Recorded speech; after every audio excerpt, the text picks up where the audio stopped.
విశ్వకవి రవీంద్రుని గీతాంజలిలోని కొన్ని గీతాలను పాడుకొని ఆనందిద్దాం. టాగోర్ ఇలా అంటారు: బంధాలు కష్టాలు జీవితాన్ని సతమతం చేస్తున్నప్పటికీ మనస్ఫూర్తిగా విముక్తి ఆశించడానికి ఎందుకో తటపటాయిస్తున్నా అంటారు ఈ గీతంలో విశ్వకవి. నీలో అపరిమితమైన సంపద ఉందని తెలుసు, నీవు నాకున్న అత్యంత సన్నిహితుడైన స్నేహితుడువని తెలుసు, కానీ నా జీవితాన్ని ఆవరించి ఉన్న మెరుగులు వదులుకోవడానికి మనసు ఎందుకనో రావటం లేదు అంటారు ఆయన.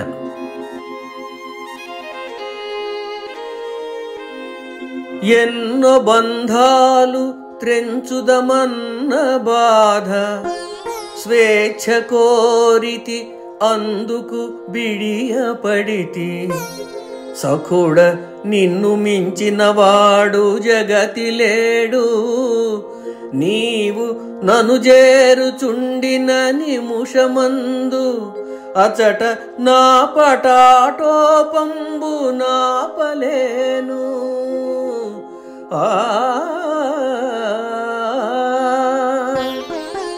మరణమున్ దుమ్ము కప్పిన మానవుడయి మనుగడన్ కౌగిలింజేర్చి మనుదు నేను, నాదు రుణములు లోపాలు నన్ను తాకి, సిగ్గు భారములన్ విడి స్థితి నెరింగి, సంస్కరించుము నన్నని సాగిలపడ, భయమునందున వణికెదో పరమమూర్తి.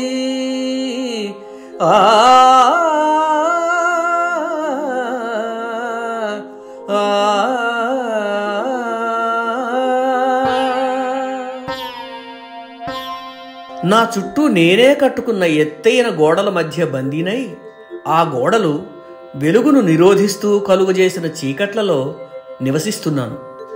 ఏమాత్రం వెలుతురు వచ్చినా నా నిజస్వరూపం కనిపిస్తుందేమో అని ఆ గోడలలో ఏ విధమైన రంధ్రమూ లేకుండా పూర్తిగా మూసివేస్తున్నాను అంటారు టాగోర్. నేనుగా నిల్చు నా పేరు నిలుపుకొనక, గోడ కట్టుచు తిమిరాన కుములుచుంటి, దాన నా రూపమును నేను కాననైతి, గోడ పెంచుచు మెత్తుచు గురుతెరుంగ నిలుప, నా పేరులో నన్ను తెలియనైతి.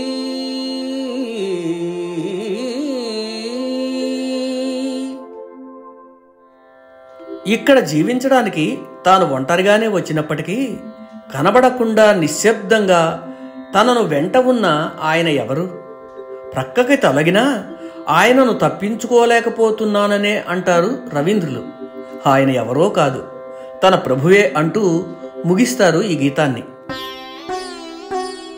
కోరి సంకేత ప్రాంతమున్ చేరుకొనగా, సాగుచుండిన నా వెన్కనే గుదెంచి, ధూళి రేపుచు నరచుచు దుముకునతడు, వాడు నా ఆత్మయే ప్రభూ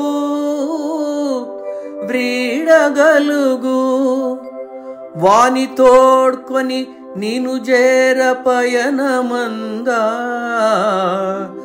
వాని దోడ్కొని నిను చేర పయనమందా.